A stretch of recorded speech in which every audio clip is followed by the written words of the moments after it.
നമസ്കാരം, ന്യൂസ് 3ലേക്ക് സ്വാഗതം. ഞാൻ നാദിറ മെഹ്റെ. കഴിഞ്ഞ ദിവസം ആറ്റുകാൽ പൊങ്കാലയായിരുന്നു. ലക്ഷോപലക്ഷം ഭക്തർ അണിനിരന്ന പൊങ്കാല മഹോത്സവം.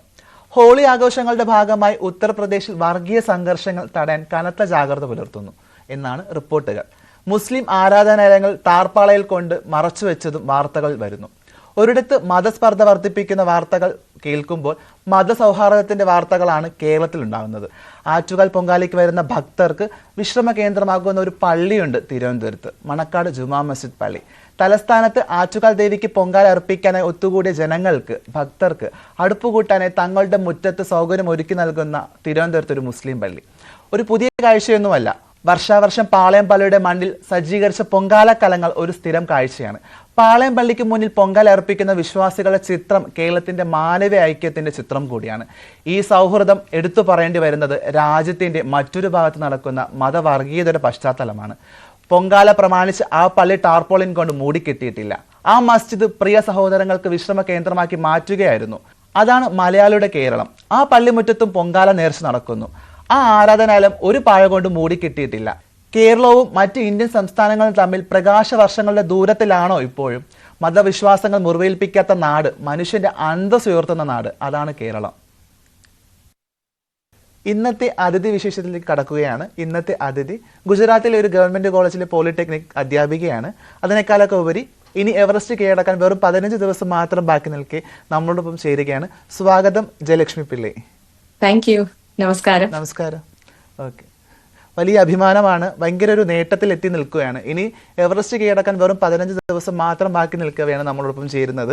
എങ്ങനെയാണ് ഈ യാത്രയിലേക്ക് എത്തുന്നത്? എവിടെ നിന്നായിരുന്നു ഇതിന്റെ തുടക്കം?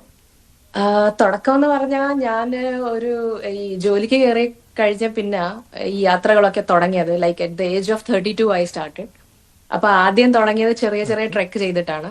അപ്പൊ ഈ ഹിമാലയാസിലൊക്കെ പോകുമ്പോൾ നമുക്കൊരു എന്താ പറയുന്നത്, ആ ബ്രെത്ത് ടേക്കിംഗ് വ്യൂ, പിന്നെ ആ അവിടുത്തെ കാറ്റ്, അതൊക്കെ കാണുമ്പോഴത്തേക്ക് നമുക്ക് ഉള്ള ഒരു സന്തോഷം ഇല്ലയോ, ഐ കാണ്ട് എക്സ്പ്ലെയിൻ ഇറ്റ്. അപ്പൊ അതും പിന്നെ ആ സമയത്ത് ഞാൻ ഒരു എന്താ പറയുന്നത്, ഒരു I was going through A problem. അപ്പൊ ആ സമയത്ത് ഹിമാലയത്തിൽ പോയി ചേർന്നപ്പോ എന്റെ ഹീലിംഗ് തുടങ്ങിയെന്ന് എനിക്ക് പറയാം. സോ ആ ഒരു കണക്ഷൻ എനിക്ക് മൗണ്ടൻസിനോട് ഉണ്ടായി. അപ്പൊ അങ്ങനെ പിന്നെ ഈ യാത്ര തുടങ്ങി കുറെ ആൾക്കാരെ പരിചയപ്പെട്ടു. അപ്പൊ അവരൊക്കെ ഇൻസ്പിറേഷൻ ആയി മാറി. പിന്നെ അങ്ങനെ മൗണ്ടൻസിനോടുള്ള ആ ഒരു സ്നേഹം കൊണ്ട് ഐ കെപ്റ്റ് ഗ്രോയിങ്. അങ്ങനെ പിന്നെ ഒരു ആഗ്രഹം വന്നു എവറസ്റ്റിലോട്ടുള്ള ഒരു യാത്രയ്ക്ക് വേണ്ടി. അപ്പൊ ഇനി നമ്മുടെ എവറസ്റ്റ് കീഴടക്കാൻ ഇനി 15 ദിവസം മാത്രമാണ് ബാക്കി നിൽക്കുന്നത്. എവിടം വരെ ആയി നമ്മുടെ പ്രിപ്പറേഷൻ ഒക്കെ? പ്രിപ്പറേഷൻ എന്ന് പറയുമ്പോൾ 2 തരത്തിലാണ് നമുക്ക് പ്രിപ്പയർ ചെയ്യുന്നത്. ഒന്ന് മെന്റലും ഫിസിക്കലും. നമുക്ക് നമ്മുടെ fitness should be very good. അത് കഴിഞ്ഞ് പിന്നെ മോണിറ്ററി ഫൈനാൻസസ് ആസ്പെക്ട് ഉണ്ട്. അപ്പൊ ഫിറ്റ്നസിന്റെ കാര്യം പറയുവാണെങ്കിൽ ഞാൻ 1 വർഷമായി ഇതിന്റെ പുറകെ ഇങ്ങനെ മെന്റലി പ്രിപ്പയർഡ് ആയിക്കൊണ്ടിരിക്കുന്നത്. എനിക്ക് കുറെ 5000 പീക്സ് ചെയ്തു, 6000 പീക്സ് ചെയ്തു. അന്നേരം ആ ഒരു ഒരു കോൺഫിഡൻസ് വന്നത്. പിന്നെ ഈ സ്ട്രെങ്ത് ട്രെയിനിങ് ഓൾറെഡി ഞാൻ ചെയ്യാറുണ്ടായിരുന്നു. പിന്നെ ഇപ്പൊ ഞാൻ എൻഡ്യൂറൻസ് ട്രെയിനിങ്ങും തുടങ്ങി. അപ്പൊ ഈ 2 തരത്തിലെ ട്രെയിനിങ് ഉൾപ്പെടെയാണ് നമ്മുടെ പ്രിപ്പറേഷൻ വരുന്നത്. അത് കഴിഞ്ഞ് പിന്നെ ഈ ഫൈനാൻസസ് എന്ന് പറയുമ്പോൾ അതിന്റെ കോസ്റ്റ് ഒക്കെ ഒത്തിരിയാണ്. അപ്പൊ ഇപ്പൊ ഫണ്ട് ഗ്യാതറിങ് അങ്ങനെയൊക്കെ ചെയ്യുന്നുണ്ട്. ഇപ്പൊ ഞാൻ ഫണ്ട് റേസ് ഒക്കെ നടത്തുന്നുണ്ട് just to reach over there. Okay, ഇതുപോലെ യാത്ര ചെയ്യാൻ ആഗ്രഹിക്കുന്ന കുറെ അധികം സ്ത്രീകൾ കാണുന്ന ഒരു ഷോയാണ് ന്യൂസ് 3 എന്നുള്ളത്. അപ്പൊ അങ്ങനെ യാത്ര ചെയ്യാൻ, പ്രത്യേകിച്ച് എവറസ്റ്റ് കീഴടക്കാൻ ആഗ്രഹിക്കുന്ന ആളുകളോട് നമുക്ക് പറയാനുള്ളത് ഇതിന്റെ കോസ്റ്റിനെ പറ്റിയും ഇതിന് വേണ്ടി ഒരു പ്രിപ്പറേഷൻ ഉണ്ട് ഇതിന് പിറകിൽ. അത് എത്രയൊക്കെ ആകും, ഇല്ല എങ്ങനെയൊക്കെ ആണത്, അതൊന്നും ഷെയർ ഇത് അതെ ഫൈനാൻസസ് എന്ന് പറയുമ്പോൾ ഇത് അറൌണ്ട് 35 to 40 lakhs ആകും. അതില് പെർമിറ്റ് ചാർജ് തന്നെ, നേപ്പാളിന്റെ പെർമിറ്റ് ചാർജ് തന്നെ 10 ലക്ഷത്തോളം ആകും. അത് കഴിഞ്ഞ് പിന്നെ 50 to 60 ഡേയ്സിന്റെ ആണ് ഈ എല്ലാം എക്സ്പെഡിഷന്റെ കോസ്റ്റ് ഇൻവോൾവ്. അപ്പൊ നമ്മൾ ബുക്ക് ചെയ്യുന്ന കമ്പനി അവിടെ നിന്ന് ഒരു ഷെർപ്പ തരും. പിന്നെ പുള്ളിക്കാരനാണ് നമ്മുടെ കൂടെ എപ്പോഴും കാണുന്നത്. പിന്നെ 8 ഓക്സിജൻ സിലിണ്ടേഴ്സ്, പിന്നെ 60 ദിവസത്തെ ഷാപ്പാട്, ട്രാവലിംഗ്, എവറിത്തിങ് ഇസ് ഇൻക്ലൂഡഡ്. അപ്പൊ അങ്ങനെയാണ് അതിന്റെ ഫൈനാൻസസ് ആസ്പെക്ട്. ഓക്കെ, എന്തായാലും സന്തോഷത്തോടു കൂടി പോയി തിരിച്ചെത്തട്ടെ എന്ന് ആശംസിക്കുന്നു. ഇപ്പം അധ്യാപന ജീവിതം കടന്നു പോയിക്കൊണ്ടിരിക്കുകയാണ്. അപ്പൊ എങ്ങനെയാണ് ഇത് മാനേജ് ചെയ്യാൻ പറ്റുന്നത്? പ്രത്യേകിച്ച് ഒരു കലാലയത്തിന്റെ ഭാഗമായിട്ട് നിൽക്കുന്നു, യാത്രകൾ ചെയ്യുന്നു, മലയാളിയാണ്, പക്ഷെ ഗുജറാത്തിലാണ് ഇപ്പം സ്ഥിരതാമസം. എങ്ങനെയാണ് ഇതൊക്കെ ഒരുമിച്ച് മാനേജ് ചെയ്യാൻ പറ്റുന്നത്? ഇതെന്ന് പറയുമ്പോ ഈ ടീച്ചിങ് ലൈനിലായതുകൊണ്ട് നമുക്ക് ഈ അവധി കിട്ടത്തില്ലയോ. അപ്പൊ സമ്മർ വെക്കേഷനും ഉണ്ട്, പിന്നെ ഞങ്ങൾക്ക് ഇവിടെ നമ്മുടെ നാട്ടിൽ ഓണത്തിന്റെ വെക്കേഷൻ പോലെ ഇവിടെ ദിവാലി വെക്കേഷനും കിട്ടും. അപ്പൊ ഞാൻ ഈ വെക്കേഷൻ അങ്ങനെയാണ് സെറ്റ് ചെയ്യാറുള്ളത് എപ്പോഴും. അപ്പൊ സമ്മർ വെക്കേഷനിൽ ചൂടത്ത് ഹിമാലയസിലോട്ട് പോകും. ദിവാലി വെക്കേഷനിൽ ഐ ട്രാവൽ ടു കന്യാകുമാരി അങ്ങനൊക്കെ. അപ്പൊ അങ്ങനെ നമുക്ക് മാനേജ് ചെയ്യാൻ പറ്റുന്ന കാര്യങ്ങളാണ്. അപ്പം ഇന്ത്യയിലെ ഓൾമോസ്റ്റും സ്ഥലങ്ങൾ കവർ ചെയ്തു എന്നാണ് ഞാൻ മനസ്സിലാക്കുന്നത്. എവിടെയൊക്കെ പോയിട്ടുണ്ടായിരുന്നു നിലവിൽ? ഞാനൊരു ബൈക്ക് റൈഡറോടാണ്. അപ്പൊ പിന്നെ ബൈക്ക് റൈഡ്, ഇപ്പൊ നമ്മളൊരു ബൈക്ക് വാങ്ങിക്കുമ്പോ അതിന്റെ ഗോൾ ലഡാക്കിൽ പോകണമെന്നല്ലേ എപ്പോഴും. അതെ അതെ അതെ അതെ.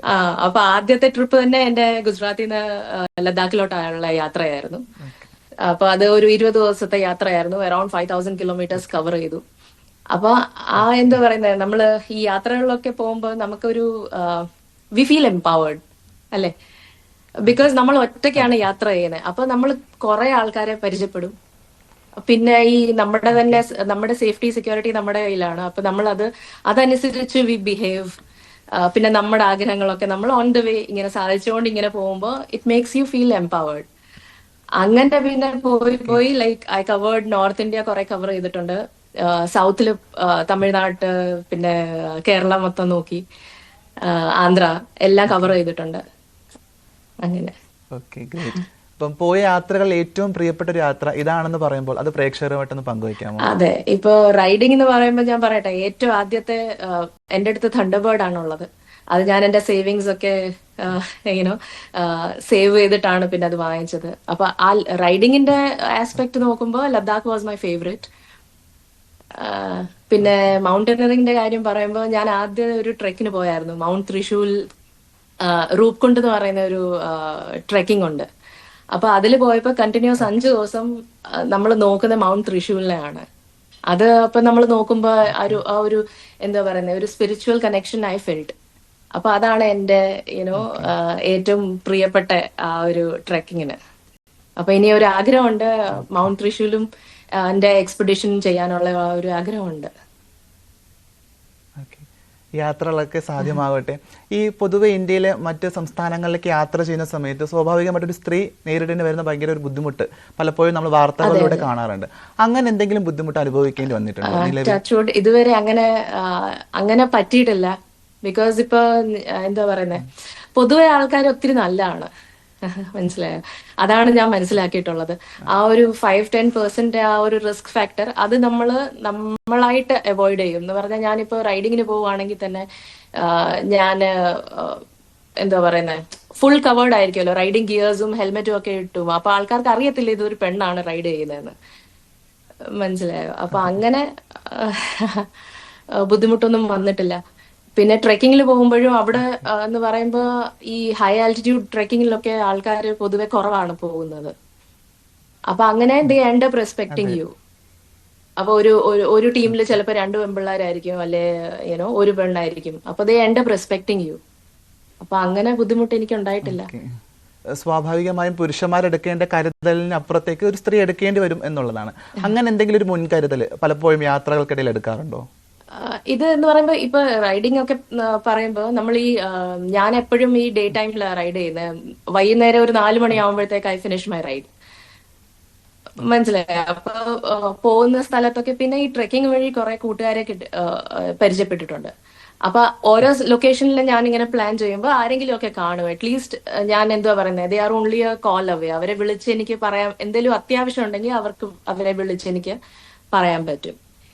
പിന്നെ ഈ ഗ്രൂപ്പ് ഒത്തിരി കണക്റ്റഡ് ആണ്. ഈ റൈഡിംഗ് ഗ്രൂപ്പ് ക്ലബ്സ് ഉണ്ട് കുറെ. അതുപോലെ മൗണ്ടനിയറിംഗിന്റെയും കൂട്ടുകാരൊക്കെ ഇറ്റ്സ് എ ക്ലോസ്ഡ് കമ്മ്യൂണിറ്റി. അപ്പൊ കുറെ ആൾക്കാരെ നമുക്ക് അങ്ങനെ പരിചയപ്പെടാം. ആൻഡ് ഈ കമ്മ്യൂണിറ്റി എന്ന് പറഞ്ഞാൽ ദേ ഹെൽപ്പ് യു ഔട്ട്. എന്തെങ്കിലും ഒരു അത്യാവശ്യം വന്നാൽ they will come together. Okay. അപ്പം സ്വാഭാവികമായിട്ട് ഒരു സോളോ റൈഡർ ആണ്. അതിനേക്കാളുപരി ഗ്രൂപ്പ് യാത്രകളൊക്കെ ചെയ്യാറുണ്ട്. ഏതാണ് കുറച്ചും കൂടി കംഫർട്ടബിൾ, ഈ സോളോ റൈഡ് ആയിരുന്നോ അതോ ഒരുമിച്ചുള്ള യാത്രയാണോ? ഒരുമിച്ചുള്ള യാത്ര എന്ന് പറയുമ്പോൾ ഞാൻ ഈ 1 ദിവസം അല്ലെ 2 ദിവസം അങ്ങനെ ചെയ്തിട്ടുള്ളൂ.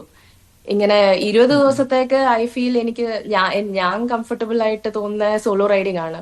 ബിക്കോസ് എന്താ പറയുന്നത്, അതെന്റെ സോളിറ്റ്യൂഡാണ്, അതെന്റെ സമയമാണ്. സോ അതെന്റെ ഒരു സ്പിരിച്വൽ ജേർണിയാണ്. So I feel good about it. അപ്പം നിലവിൽ ഒരു പക്ഷേ ഈ അധ്യാപന ജീവിതത്തിനിടയിൽ ഈ യാത്രകളൊക്കെ ചെയ്യുന്ന സമയത്ത് നമുക്കൊരു ഫാമിലി സപ്പോർട്ടിന്റെ ആവശ്യം വലിയ തരത്തിൽ തന്നെയുണ്ട്. എങ്ങനെയാണ് ഫാമിലിയുടെ സപ്പോർട്ട്, പിന്തുണയുണ്ടോ, അതോ ഒറ്റയ്ക്കുള്ള തീരുമാനം തന്നെയാണോ യാത്ര എന്നുള്ളത്? അല്ല അല്ല, ആദ്യം തുടങ്ങിയപ്പോ പേരൻസ് എന്തുവാ ഇച്ചിരി പ്രൊട്ടക്റ്റീവ് അല്ലേ, അപ്പൊ അവരെപ്പോഴും പറയും സൂക്ഷിച്ചു പോണോ അങ്ങനെ ഇങ്ങനെന്നൊക്കെ പറയും. അന്നേരം എന്തുവാ ഞാൻ അവരെ കൂടെ ഈ പ്ലാനിൽ ഇൻക്ലൂഡ് ചെയ്യും. ഇപ്പൊ പോകുന്ന വഴിയെല്ലാം പറഞ്ഞു കൊടുക്കും, ഇത്ര കിലോമീറ്റേഴ്സ് പെർ ഡേ പോവാ, അല്ലെ ഈ ട്രെക്കിൽ പോവാണ്, അപ്പൊ അവരുടെ ട്രെക്കിംഗ് പോകുന്ന കമ്പനിയുടെ ഡീറ്റെയിൽസ് കൊടുക്കും. ഏതെങ്കിലും ഒരു കോൺടാക്ട് ഡീറ്റെയിൽസ് ഞാൻ കൊടുത്തിട്ടേ പോകത്തുള്ളൂ. അപ്പൊ എന്റെ ആ പ്ലാനിങ്ങും സ്ട്രാറ്റജിയും അതൊക്കെ നോക്കി കഴിയുമ്പോൾ അവർ ഇച്ചിരി സപ്പോർട്ടാണ്. So they are care free. അപ്പൊ അങ്ങനെ ഒരു കോൺഫിഡൻസിൽ അവരെ ആക്കി എടുത്തു. അപ്പൊ പിന്നെ അങ്ങനെ ഇപ്പൊ എവറസ്റ്റിന് വേണ്ടി ദേ ആർ ഫുൾ സപ്പോർട്ട്. നല്ല സപ്പോർട്ട് ഉണ്ട് ഫാമിലിയുടെ. പിന്നെ അങ്ങനെ ഓക്കെ. ഈ യാത്രകളൊക്കെ ചെയ്യുന്ന സമയത്ത് നമ്മളുടെ ഒരു സെൽഫ് സാറ്റിസ്ഫാക്ഷൻ അപ്പുറത്തേക്ക് ഇത് നമ്മൾ മറ്റുള്ളവരുമായിട്ട് ഷെയർ ചെയ്യാൻ പലപ്പോഴും പലരും ആഗ്രഹിക്കാറുണ്ട്. പുസ്തകങ്ങളിലൂടെ, എഴുത്തുകളിലൂടെ, സോഷ്യൽ മീഡിയയിലൂടെ. അങ്ങനെ ഒരു പുസ്തകത്തിന്റെ തയ്യാറെടുപ്പിലാണ് ലക്ഷ്മി പിള്ള എന്ന് അറിയാൻ സാധിച്ചു. എങ്ങനെയാണ് പുസ്തകം ഇറങ്ങാറായോ, അതിന്റെ പിറകിലാണോ ഇപ്പോ? ഇല്ലില്ല, ഇപ്പൊ ഞാൻ തുടങ്ങിയത് കഴിഞ്ഞ വർഷം ഞാൻ എഴുതി തുടങ്ങിയതേ ഉള്ളൂ. അപ്പൊ ഞാനൊരു 4 ചാപ്റ്റർ എഴുതി. പക്ഷെ പിന്നെ ഞാൻ പറഞ്ഞില്ലേ, ഈ ഒരു വർഷം നമ്മൾ ഈ എവറസ്റ്റിന്റെ ഡേറ്റ് ഡിസൈഡ് ചെയ്തപ്പോൾ തന്നെ എല്ലാം നമ്മുടെ എന്താ പറയുന്നത്, എല്ലാ എനർജി, എല്ലാ സമയം അതിന്റെ പ്രിപ്പറേഷനോട്ടായിട്ട് മാറി. അപ്പൊ ഏതായാലും ഐ ഹാഡ് പ്ലാൻസ് ഈ 2 ബുക്ക് ഇറക്കണമെന്നുണ്ടായിരുന്നു. ഒന്ന് my journey from start to preparation up to Everest. അത് കഴിഞ്ഞ് പിന്നെ എവറസ്റ്റിന്റെ ആ 60 ദിവസത്തെ ആ ഒരു കഥ എഴുതണമെന്നുണ്ടായിരുന്നു. അപ്പൊ അങ്ങനെ ഏതായാലും അത് ഞാൻ ചെയ്യും. ഇച്ചിരി സമയം എടുക്കുമെന്ന് മാത്രം. ഓക്കെ. അപ്പം അധ്യാപികയാണ്. ഈ പറഞ്ഞ പോലെ ഇത് കേൾക്കുന്ന കുറേ അധികം സ്ത്രീകൾ ഇത് കാണുന്നുണ്ട്. അപ്പം അവരോട്, പ്രത്യേകിച്ച് നമ്മുടെ പുറത്തേക്ക് കടക്കാൻ ആഗ്രഹിക്കുന്ന സ്ത്രീ മനുഷ്യരോടൊക്കെ തന്നെ പറയാൻ എന്തെങ്കിലും ആഗ്രഹിക്കുന്നുണ്ടോ? പ്രത്യേകിച്ചൊരു എംപവർമെന്റ് ആണല്ലോ നമ്മളൊക്കെ ചെയ്യുന്നത്. അതെ അതെ, ഞാൻ പറയട്ടെ, ഈ ആസ് എ ഫീമെയിൽ നമ്മളെ പ്രയോറിറ്റൈസ് ചെയ്യാറില്ല, അല്ലയോ? അല്ലേ, നമ്മൾ എപ്പോഴും നമ്മുടെ പ്രയോറിറ്റീസ് മാറ്റി വെക്കുക. നമ്മൾ ബാക്കിയുള്ളവർക്ക് വേണ്ടി എല്ലാം ചെയ്യുന്നത്. അപ്പൊ ഞാൻ പറയുന്നത്, കുറച്ച് സമയം നമുക്ക് വേണ്ടി എടുക്കുക. നമുക്ക് വേണ്ടി നമുക്ക് ഇഷ്ടമുള്ള കാര്യങ്ങൾ ചെയ്യുക. ഇപ്പൊ മ്യൂസിക് ഇഷ്ടമാണെങ്കിൽ മ്യൂസിക്കിന് പോവുക, ഡാൻസ് ഇഷ്ടമാണെങ്കിൽ അത്. ഒരു 24 മണിക്കൂറിൽ 1 മണിക്കൂർ നമുക്ക് വേണ്ടി എടുക്കാം, അല്ലേ? അപ്പൊ that makes you feel happy. പിന്നെ യാത്ര പറ്റുവാണെങ്കിൽ, എത്ര മാത്രം പറ്റുവാണെങ്കിലും യാത്ര ചെയ്യുക. ബിക്കോസ് ഈ യാത്രകളോട് നമ്മൾ ഒത്തിരി ആൾക്കാരെ പരിചയപ്പെടും. അപ്പൊ നമുക്ക് അറിയാം ബാക്കി സ്ഥലങ്ങളൊക്കെ എങ്ങനെയാ, അവിടുത്തെ കൾച്ചേഴ്സ് എങ്ങനെയാ, ആൾക്കാരെങ്ങനെയാ, അല്ലേ? So that makes you feel more comfortable, more empowered. അതെ, അങ്ങനെ. ഓക്കെ. അപ്പം ഇതിനേക്കാളൊക്കെ ഉപരി ഒരു നർത്തകി കൂടിയാണ്. അപ്പം എങ്ങനെയാണ് ആ ഒരു ജീവിതവും കൂടി കടന്നു പോകുന്നത്? സോറി, കേട്ടില്ല. അല്ലൊരു നർത്തകി കൂടിയാണ്, കഥക്ക് പഠിച്ചിട്ടുണ്ട്, പരിശീലിക്കുന്നുണ്ട്. അപ്പൊ അതും കടന്നു പോകേണ്ടി വരാറുണ്ട് ലൈഫിലൊക്കെ. അതെങ്ങനെയാണ് മാനേജ് ചെയ്യാൻ പറ്റുന്നത്? അത് ഇതുപോലെ ഇപ്പൊ ഞാൻ പഠിച്ചുകൊണ്ടിരിക്കുന്ന സമയത്താണ് ഡാൻസ് പഠിച്ചത്. അപ്പൊ അങ്ങനെ കഥക് പഠിച്ചു. അതിന്റെ Visharad, like I'm a graduate in that also. അപ്പൊ ഈ പ്രാവശ്യം ഈ കൊറോണ ഒക്കെ വന്ന സമയത്ത് ഞങ്ങൾ സാറ്റർഡേ സൺഡേ ക്ലാസ്സസ് എടുക്കുമായിരുന്നു. മാഡം ഞങ്ങളുടെ ക്ലാസ് എടുക്കുമായിരുന്നു, ഓൺലി ഫോർ പ്രൊഫഷണൽസ്. അപ്പൊ അതും ഇതുപോലെ 1 മണിക്കൂർ നമുക്ക് അതിനു വേണ്ടി എടുക്കാം. ഓക്കെ. ഇനിയൊരു യാത്ര ചെയ്യാൻ ആഗ്രഹിക്കുന്ന ഒരു സ്ഥലം ഇതാണ്, എവറസ്റ്റിന് ശേഷം ഇതാണ് എൻ്റെ യാത്ര എന്ന് പറയുന്നത്, എങ്ങോട്ടേക്കാണ്? ഇന്ത്യക്ക് പുറത്തേക്ക് പോകാൻ ആഗ്രഹിക്കുന്ന ഒരാൾ കൂടിയാണ്. അപ്പം എങ്ങനെയാണ് അടുത്തൊരു യാത്ര എന്നുള്ളത്? എനിക്ക് ആക്ച്വലി ഞാൻ പറഞ്ഞില്ല, എനിക്ക് മൗണ്ടൻസിനോടുള്ള ഭയങ്കര സ്നേഹമാണ്. ഇപ്പൊ മൗണ്ടൻസില് അപ്പൊ ആഗ്രഹം ഇതാ, ലൈക്ക് വേറെ കോണ്ടിനെന്റ്സിലും ഹയസ്റ്റ് പീക്സിലും ഒക്കെ കയറണമെന്നുള്ള ഒരു ആഗ്രഹം ഇപ്പൊ ആയി തുടങ്ങിയിട്ടുണ്ട്. പക്ഷെ ആദ്യം ഇത് എവറസ്റ്റ് എന്ന് പറഞ്ഞാൽ that is the biggest challenge ഇപ്പോൾ ഉള്ളത്. യാത്രകളൊക്കെ സ്വാഭാവികമായിട്ടും നമ്മളെ വിദ്യാർത്ഥികളുമായിട്ട് പങ്കുവയ്ക്കാറുണ്ടെന്ന് പറയുന്നത് കേട്ടു. അപ്പം അവരുടെയൊക്കെ ഒരു സപ്പോർട്ട്, അല്ലെങ്കിൽ അവരോട് എന്താണ് പലപ്പോഴും പറയാറുള്ളത്? സ്റ്റുഡൻസിനോട് ഞാൻ പറയട്ടെ, ഇപ്പൊ എന്റെ സ്റ്റുഡൻസ് എന്ന് പറഞ്ഞാൽ ഞാൻ ഗേൾസ് കോളേജിലാണ് പഠിപ്പിക്കുന്നത്. അപ്പൊ യു ക്യാൻ ഇമാജിൻ പിള്ളേർ എത്ര സോഫ്റ്റ് ഹാർട്ടഡ് ആയിരിക്കും. അപ്പൊ അവരുമായിട്ട് ഡീൽ ചെയ്യുമ്പോൾ നമുക്ക് മനസ്സിലാവും, ലൈക്ക് ഏത് ഏജ് ഗ്രൂപ്പിലും അവരുടേതായ ഒരു പ്രശ്നങ്ങളുണ്ട്. സോ അവര് നോക്കുന്നത് ആരെങ്കിലും ഒക്കെ അവരുടെ പ്രശ്നങ്ങൾ സോൾവ് ചെയ്യാന്നുള്ള ഇതിലാണ്. അപ്പൊ ചില പിള്ളേര് ചില കോഴ്സസ് എടുക്കും, അവർക്ക് ഇഷ്ടമല്ലാത്ത കോഴ്സിലാണ് വരുന്നത്, ബിക്കോസ് പേരൻസ് പറയും അങ്ങനെ. അപ്പൊ അങ്ങനെ ആയി ഒരു ഇത് വരുമ്പോ പിള്ളേർ അങ്ങനെ എന്താ പറയുന്നത്, ഇമോഷണലി അവർ ഡ്രെയിൻഡ് ആവും, ഡിപ്രസ്ഡ് ആവും. അപ്പൊ അവർക്ക് ഒരു കൗൺസിലിംഗ്, ആ ഒരു ഓപ്പർച്യൂണിറ്റി ഒക്കെ ഞങ്ങൾ കൊടുക്കാറുണ്ട് ആസ് ടീച്ചേഴ്സ്. പക്ഷെ ഞാനിപ്പോ അവർക്ക് വേണ്ടി തന്നെ as I M supporting mental health actually in children എന്ന് പറഞ്ഞാൽ അവർക്ക് നമുക്ക് കൗൺസിലിംഗ് ചെയ്യാൻ പറ്റും. പക്ഷെ നമ്മൾ അതിൽ എന്താ പറയുന്നത്, we are not trained, professionally trained അല്ല. അപ്പൊ എന്റെ ആഗ്രഹം like we should collaborate with psychologist, മനസ്സിലായി. അപ്പൊ അവരാണെങ്കിൽ അവർക്ക് നല്ലപോലെ അവരെ ട്രെയിൻ ചെയ്യാൻ പറ്റും to solve their emotional problems. പിന്നെ ഈ പിള്ളേർ ചില അവരുടെ ആഗ്രഹങ്ങളൊക്കെ പറയുമ്പോൾ we also tell them the route they can take for their profession and career. Okay. അപ്പം എന്തായാലും ഗുജറാത്തിലാണ് കഴിഞ്ഞ കുറച്ചു കാലമായിട്ട് സ്ഥിരതാമസം നടത്തി വരുന്നത്. എങ്ങനെയാണ്, കേരളത്തിലേക്ക് ഇടയ്ക്കിടയ്ക്ക് യാത്ര ചെയ്യാറുണ്ടോ, അതോ അവിടെ തന്നെയാണ് കുറച്ചും കൂടി കംഫർട്ടബിൾ ആയിട്ട് ജീവിക്കുന്നത്? നാട്ടിൽ എനിക്ക് നേരത്തെ വരുമ്പോ റിലേറ്റീവ്സിന്റെ അടുത്തേ നിൽക്കത്തുള്ളായിരുന്നു. ചുറ്റപ്പനുണ്ട്, പിന്നെ അപ്പച്ചി, അമ്മാവൻ, അവരുടെ ഒക്കെ ഫാമിലി ഉണ്ട്. പിന്നെ ഇപ്പൊ വന്ന് ഈ റൈഡിംഗ് ഒക്കെ ചെയ്യുന്നതുകൊണ്ട് I have rider friends also. അപ്പൊ ഇപ്പൊ എനിക്ക് അവിടെ ഇഷ്ടമാണ്, ഇവിടെ ഇഷ്ടമാണ്, അങ്ങനെ ആയി വന്നിരിക്കുക. നമ്മൾ പലപ്പോഴും സോഷ്യൽ മീഡിയയിൽ കാണാറുണ്ട് ഒരു കൂട്ടം ആളുകൾ ഒരുമിച്ച് യാത്ര ചെയ്യുന്നത്. ഒരു ഗ്രൂപ്പ് ഉണ്ടാവും അവർക്ക്, അല്ലെങ്കിൽ അവരുടെ ഒരു യാത്രയുടെ പേരുണ്ടാകും. അങ്ങനെ ഏതെങ്കിലും ഗ്രൂപ്പിന്റെ ഭാഗമായിട്ട് യാത്ര ചെയ്യുന്നുണ്ടോ, അല്ലെങ്കിൽ ഏതെങ്കിലും ഓർഗനൈസേഷന്റെ ഭാഗമായിട്ട് യാത്ര ചെയ്യുന്നുണ്ടോ? അങ്ങനായിട്ടില്ല. ഞങ്ങൾ ഈ എന്താ പറയുന്നത് ഗ്രൂപ്പ് ഉണ്ടാക്കി. ആക്ച്വലി ഞങ്ങൾ കുറച്ച് ക്ലൈംബേഴ്സ് ഉണ്ട്. ഞങ്ങളുടെ ഈ ബേസിക് കോഴ്സും അഡ്വാൻസ് കോഴ്സും ചെയ്ത കുറച്ച് കൂട്ടുകാരുണ്ട്. അപ്പൊ ഞങ്ങൾ തന്നെ എക്സ്പെഡിഷൻസ് പ്ലാൻ ചെയ്തിട്ട് ഞങ്ങൾ പോകാറുണ്ട്. അപ്പൊ റീസെന്റ് ഞങ്ങൾ പോയത് മൗണ്ട് യൂനം എന്ന് പറഞ്ഞ ഒരു പീക്ക് ഉണ്ട്. അപ്പൊ അതിൽ ഞങ്ങൾ വേറെ 8 ക്ലൈംബേഴ്സ് ഇതുപോലെ കോഴ്സ് ഒക്കെ ചെയ്ത ആൾക്കാരാ. അപ്പൊ ഞങ്ങൾ തന്നെ ഇന്ത്യൻ മൗണ്ടനറിംഗ് ഫൗണ്ടേഷനിൽ രജിസ്റ്റർ ചെയ്ത് ഞങ്ങൾ തന്നെ ഞങ്ങളുടെ ഗ്രൂപ്പ് ഉണ്ടാക്കി ഞങ്ങൾ സബ്മിറ്റ് ചെയ്യാനായിട്ട് പോയി. ഓക്കെ. ഇപ്പം എവറസ്റ്റ് കീഴടക്കാനായിട്ട് ഒരു സാമ്പത്തികമായിട്ടുള്ള ഒരു പിറകിലാണെന്ന് മനസ്സിലാക്കാൻ സാധിക്കുന്നുണ്ട്. എവിടം വരെ എത്തി നമ്മളൊരു ഈ സ്പോൺസർഷിപ്പിന്റെ ഭാഗമായിട്ടൊക്കെ? സ്പോൺസർഷിപ്പ് എന്ന് പറഞ്ഞാൽ ഞാൻ കുറെ ഓടി എന്ന് പറഞ്ഞാൽ അതിനൊരു ലിമിറ്റ് ഇല്ല. ഇപ്പോഴും ഓടിക്കൊണ്ടിരിക്കുക. ബിക്കോസ് ഞാൻ ഒരു ക്രൗഡ് ഫണ്ടിങ്ങിന് വേണ്ടി ഞാൻ നോക്കുന്നുണ്ട്. മിലാപ്പ് എന്ന് പറഞ്ഞ ഒരു ആപ്ലിക്കേഷൻ ഉണ്ട്. അതിന്റെ ത്രൂ ആണ് ഞാനിത് ക്രൗഡ് ഫണ്ടിങ് തുടങ്ങിയിട്ടുള്ളത്. ക്രൗഡ് ഫണ്ടിങ് എന്ന് പറയുമ്പോൾ you reach out to a lot of people. പിന്നെ അവർക്ക് ഇഫ് ദേ ഫീൽ കംഫർട്ടബിൾ അവർക്ക് വേണമെങ്കിൽ ഡൊണേറ്റ് ചെയ്യാം. അങ്ങനെ ഒരു ഇതുണ്ട്. മിലാപ്പ് ഈസ് ക്രൗഡ് ഫണ്ടിങ്. പിന്നെ സ്പോൺസർഷിപ്പ് എന്ന് പറഞ്ഞാൽ കുറെ NGOs ഉണ്ട്, അല്ലെങ്കിൽ കുറെ കമ്പനീസ് ഉണ്ട്. അവരവരുടെ CSR ആക്ടിവിറ്റി അല്ലെ അതിന്റെ ഇനീഷ്യേറ്റീവില് ദേ ക്യാൻ സ്പോൺസർ. പക്ഷെ അങ്ങനെ ഞാനിപ്പോ നോക്കിക്കൊണ്ടിരിക്കുന്നു. അപ്പൊ അങ്ങനെ ഇപ്പോഴും നോക്കിക്കൊണ്ടിരിക്കുകയാണ് സ്റ്റിൽ. അപ്പം ഞാനിപ്പോ ടോട്ടൽ കോസ്റ്റിന്റെ അപ്രോക്സിമേറ്റ്ലി 60% ഞാൻ എന്റെ തന്നെ സേവിങ്സ് യൂസ് ചെയ്തിട്ടുണ്ട്. ബിക്കോസ് ഇപ്പൊ 8 വർഷം ആയുള്ളൂ ഇവിടെ കോളേജിൽ കയറിയിട്ട്. അപ്പൊ അങ്ങനെ എല്ലാം സാധ്യമാവട്ടെ എന്ന് ആശംസിക്കുന്നു. അതെ അതെ.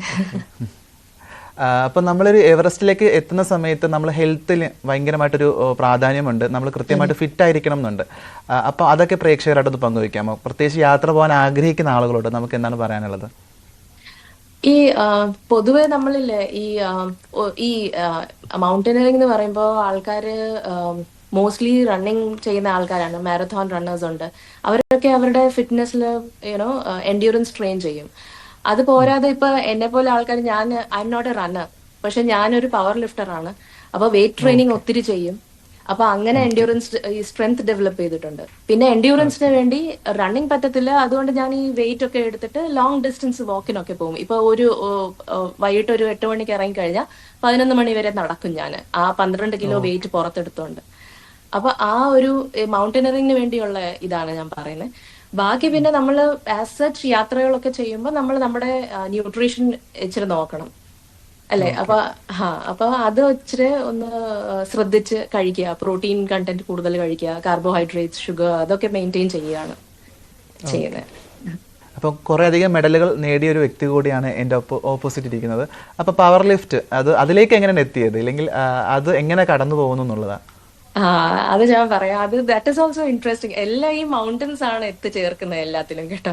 എന്റെ ആദ്യത്തെ ട്രെക്കിങ്ങിന് ഞാൻ പോയത് സർപാസ് ട്രെക്ക് എന്ന് പറഞ്ഞാണ്. അത് ഹിമാചലിലുള്ള ഒരു ട്രെക്കിംഗ് ആണ്. 12 ദിവസത്തെ ആണ്. അപ്പൊ നോർമലി ഞാൻ ഇതുപോലെ സ്കൂളിലൊക്കെ നോക്കി കഴിയുമ്പോൾ I was an active student. അപ്പൊ അങ്ങനെ പക്ഷെ മൗണ്ടൻസിൽ പോയപ്പോ ഹൈ ആൾട്ടിറ്റ്യൂഡിൽ പോകുമ്പോൾ അതിന്റെ എമൗണ്ട് ഓഫ് എനർജി, ഫിറ്റ്നസ് അത് വേറെ ലെവലാണ്. And I was 82 kgs back then. Over weighted ആയിരുന്നു. അപ്പൊ പിന്നെ ഞാൻ തിരിച്ചു വന്ന് ഞാൻ പറഞ്ഞു മൗണ്ടൻസ്. പിന്നെ മൗണ്ടൻസ് ഒത്തിരി ഇഷ്ടമാണ്. അപ്പൊ പിന്നെ ഞാൻ ഓർത്തു ഏതായാലും fitness I should work on it. അപ്പൊ അങ്ങനെ പോയി ജിമ്മിലൊക്കെ പോയി തുടങ്ങി. പിന്നെ വർക്ക്ഔട്ട് ഒക്കെ ചെയ്യുമായിരുന്നു നല്ലപോലെ. അപ്പൊ അവിടെ പോകുമ്പോ ദ എമൗണ്ട് ഓഫ് ലിഫ്റ്റിംഗ് ഞാൻ ചെയ്യുന്നത് ഇച്ചിരി കൂടുതൽ. ഈ ഡെഡ് ലിഫ്റ്റ് ഒക്കെ ചെയ്യുമായിരുന്നെങ്കിൽ 90 kgs 80 kgs അത് ഈസിലി എന്നെ കൊണ്ട് പറ്റുമായിരുന്നു. അപ്പൊ അങ്ങനെ ഒരു കോച്ച് എന്നോട് പറഞ്ഞു, why don't you try four power lifting events. അപ്പൊ അങ്ങനെ ഞാൻ ഡിസ്ട്രിക്ട് ലെവലിൽ കളിക്കാൻ തുടങ്ങി. പിന്നെ പതിയെ പതിയെ I use to enjoy it. അപ്പൊ ആ ഒരു എന്ന് പറയുമ്പോ നമ്മള് ജോലിക്ക് പോവാ, so the stress that you get at your work place അത് ജിമ്മിൽ വന്ന് ഇറക്കുക. അങ്ങനെ ആയി. അപ്പൊ I got an opportunity to play for district level. അത് കഴിഞ്ഞ് പിന്നെ സ്റ്റേറ്റ് ലെവൽ കളിച്ചിട്ടുണ്ട്. പിന്നെ നാഷണൽ വരെ ഞാൻ പോയിട്ടുണ്ട്. അങ്ങനെ പലപ്പോഴും പലരും പറയുന്ന ഒരു ന്യായീകരണമാണ് സമയം കിട്ടുന്നില്ല, അല്ലെങ്കിൽ അതിന് കൃത്യമായിട്ടൊരു ഇടപെടാൻ പറ്റുന്നില്ല എന്നുള്ളതൊക്കെ. അപ്പം വിവിധ മേഖലകളിൽ സജീവമായിട്ട് നിൽക്കുന്ന ഒരാളാണ് എന്നോടൊപ്പം ഇരിക്കുന്നത്. എങ്ങനെയാണ് ഇതിന് സമയം കണ്ടെത്തുന്നു എന്നുള്ള നമ്മുടെ പ്രേക്ഷകരോട് പങ്കുവയ്ക്കാനുള്ളത്? ഞാൻ പറയട്ടെ, നമ്മുടെ പാഷന് വേണ്ടി നമ്മൾ എന്ത് വേണമെങ്കിലും ചെയ്യും. അല്ലെ, നമ്മൾ സമയം എങ്ങനെയായാലും ചെയ്യും. ഇപ്പൊ വൈകിട്ട് സമയം ഇല്ലെങ്കിൽ 1 മണിക്കൂർ രാവിലെ എടുക്കാൻ പറ്റും. ഇപ്പൊ രാവിലെ ഞാൻ എന്ന് പറഞ്ഞാൽ I am not a morning person. അപ്പൊ എനിക്ക് ഒരു 8 മണിക്കൂർ ഉറക്കം വേണം. അപ്പൊ എല്ലാ സമയം ഞാൻ എടുക്കുന്നത് ആഫ്റ്റർ വർക്കിംഗ് അവേഴ്സ്. വീട്ടിൽ വന്നിട്ട് ഒരു ചായ ഒക്കെ കുടിച്ചിട്ട് പിന്നെ ഞാൻ ഇറങ്ങും എന്റെ ഇതിനായിട്ട് വേണ്ടി. അപ്പൊ if you want you can manage it. Okay. ഇനി ഏതെങ്കിലും ഒരു മേഖലയിലേക്കും കൂടി കടക്കണം എന്ന് ആഗ്രഹിക്കുന്ന ഏതെങ്കിലും ഒരു സ്പെഷ്യൽ ഒരു മേഖലയുണ്ടോ? അല്ലെങ്കിൽ ഇതും കൂടി ചെയ്താൽ കൊള്ളാം എന്ന് ലൈഫിൽ തോന്നിയ ഒരു അവസരം? അതെപ്പോഴും കാണുമല്ലോ, ഒരു ഗോൾ അച്ചീവ് ചെയ്യുമ്പോൾ you keep looking for the other one. അല്ലെ, അങ്ങനല്ലേ? അത് ദാറ്റ്സ് ഹൗ യു ഗ്രോ. അപ്പൊ എവറസ്റ്റ് എന്ന് പറയുമ്പോൾ ഞാൻ പറഞ്ഞില്ലേ, like I want to do something for people also. ഇപ്പൊ എനിക്ക് ഇപ്പോഴത്തെ യാത്രയെല്ലാം എന്റെ ഹീലിംഗ് ജേർണി ആയിരുന്നു. അത് കഴിഞ്ഞ് പിന്നെ അച്ചീവ്മെന്റിന് വേണ്ടി, എനിക്ക് വേണ്ടി. ഇനിയിപ്പോ വൺസ് ഇപ്പൊ എവറസ്റ്റ് എന്ന് പറയുമ്പോൾ അതൊരു വലിയ കാര്യമല്ലയോ. അപ്പൊ ഇൻ കേസ് നല്ലപോലെ സബ്മിറ്റ് ചെയ്യുവാണെങ്കിൽ the point is people will listen to you. ഇല്ലേ, നമ്മളിപ്പോ എന്തെങ്കിലും ആൾക്കാര് നമ്മളെ കേൾക്കാനായിട്ട് ആഗ്രഹിക്കും. അപ്പൊ that is one way that will give me a platform. അപ്പൊ ആൾക്കാർക്ക് എനിക്ക് I can inspire people, students. അങ്ങനെ പിന്നെ കുറെ NGO ആയിട്ട് I want to collaborate as well, so that I can do something for people also. Okay. ഇപ്പം 40കളിലേക്ക് എത്തി നിൽക്കുകയാണ്. പക്ഷെ നമ്മൾ ആദ്യ യാത്ര എന്നുള്ളത് ഭയങ്കര ഒരു എഫേർട്ട് എടുക്കേണ്ട ഒരു വിഷയമായിരുന്നു. ഒരു പക്ഷേ അതിനെടുത്തിട്ടുള്ള എഫേർട്ട് പലർക്കും പറഞ്ഞാൽ നമുക്ക് കൺവേ ചെയ്ത് കൊടുക്കാൻ പറ്റാറില്ല. എങ്ങനെയാണ് ആദ്യ യാത്ര? എത്രാമത്തെ വയസ്സിലായിരുന്നു? എങ്ങോട്ടേക്കായിരുന്നു യാത്ര? ഏറ്റവും ആദ്യത്തെ 2015 അപ്പൊ ഞാൻ ഒരു പേഴ്സണൽ ഇഷ്യൂ ഡീൽ ചെയ്യുമായിരുന്നു. അപ്പൊ ഐ വാസ് ആക്ച്വലി എന്താ പറയുന്നത്, ചെറുതായിട്ടൊരു ഡിപ്രഷൻ ഉണ്ടായിരുന്നു. അപ്പൊ അതിനുവേണ്ടി കൂട്ടുകാർ വിളിച്ചു ഇങ്ങനെ ട്രെക്കിങ്ങിന് വേണ്ടി തന്നെ സർപാസ് ട്രെക്കിന് പോയതാ.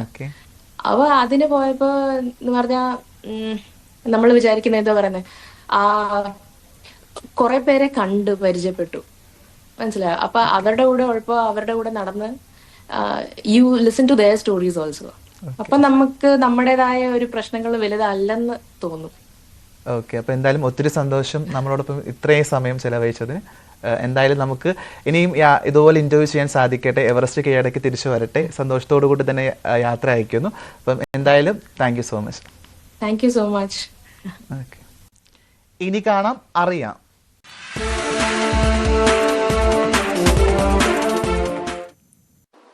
നമസ്കാരം, ഞാൻ ഡോക്ടർ അനുശ്രീ, കോഴിക്കോട് വൈദ്യരത്നം ട്രീറ്റ്മെന്റ് സെന്ററിലെ ഫിസിഷ്യനാണ്. ഇന്ന് ഞാൻ സംസാരിക്കുന്നത് അൾട്രാവയലറ്റ് രശ്മികൾ നമ്മുടെ ശരീരത്തിൽ പതിക്കുമ്പോഴുണ്ടാകുന്ന ആരോഗ്യ പ്രശ്നങ്ങളെ കുറിച്ചാണ്. അൾട്രാവയലറ്റ് രശ്മികൾ ശരീരത്തിൽ ഏൽക്കുമ്പോൾ സൂര്യാതാപത്തിനും ത്വക്ക് രോഗങ്ങൾക്കും നേത്രരോഗങ്ങൾക്കും മറ്റാരോഗ്യ പ്രശ്നങ്ങൾക്കും കാരണമായേക്കാം. പകൽ 11 മണി മുതൽ 3 മണി വരെയുള്ള സമയങ്ങളിലാണ് ഉയർന്ന അൾട്രാവയലറ്റ് രേഖപ്പെടുത്തുന്നത്. ആ സമയങ്ങളിൽ കൂടുതൽ നേരം ശരീരത്തിൽ നേരിട്ട് സൂര്യപ്രകാശം ഏൽക്കുന്നത് പരമാവധി ഒഴിവാക്കുക. വെയിൽ കൊള്ളുമ്പോൾ ചർമ്മത്തിൽ പതിക്കുന്ന അൾട്രാവയലറ്റ് രശ്മികൾ കാരണം ശരീരത്തിൽ ചുവപ്പ്, ചൊറിച്ചിൽ, വരൾച്ച എന്നീ ബുദ്ധിമുട്ടുകൾ അനുഭവപ്പെടാറുണ്ട്.